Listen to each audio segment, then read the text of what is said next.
नमस्कार. आपण पाहत आहात मेकिंग महाराष्ट्र. पुणे जिल्ह्यातील सासवडमधून एक मोठी बातमी. अल्पवयीन मुलीचे अपहरण आणि अत्याचार प्रकरणातील सराईत फरार आरोपीला अखेर सासवड पोलिसांनी अटक केली आहे. अक्षय उर्फ गोट्या संभाजी खेणट हा आरोपी गेल्या 3 महिन्यांपासून पोलिसांना गुंगारा देत होता. वारंवार लोकेशन बदलत असल्यामुळे त्याचा शोध घेणे पोलिसांसाठी मोठे आव्हान ठरत होते. मात्र सासवड पोलिसांनी तांत्रिक तपास आणि गुप्त माहितीच्या आधारे आरोपीला जेरबंद करण्यात यश मिळवले. विशेष म्हणजे फरार असतानाही आरोपीने आणखी काही गुन्हे केल्याची माहिती समोर आली आहे.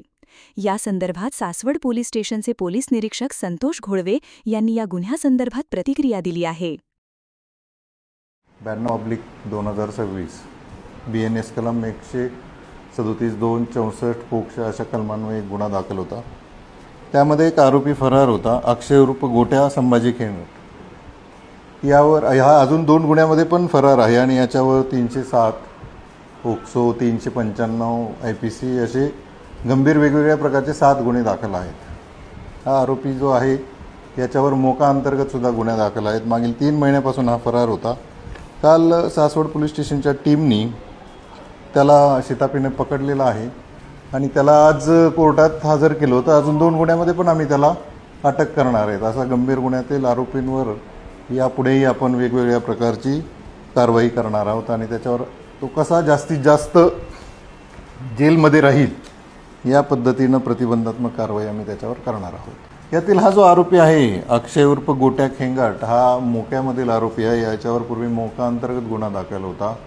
2019 पासून हा सक्रिय आहे. याच्यावर दरोडा, 307 सारखे हाफ मर्डरचे गुन्हे, 395 अशा वेगवेगळ्या प्रकारचे गुन्हे दाखल होते आणि हा सतत कार्यरत होता.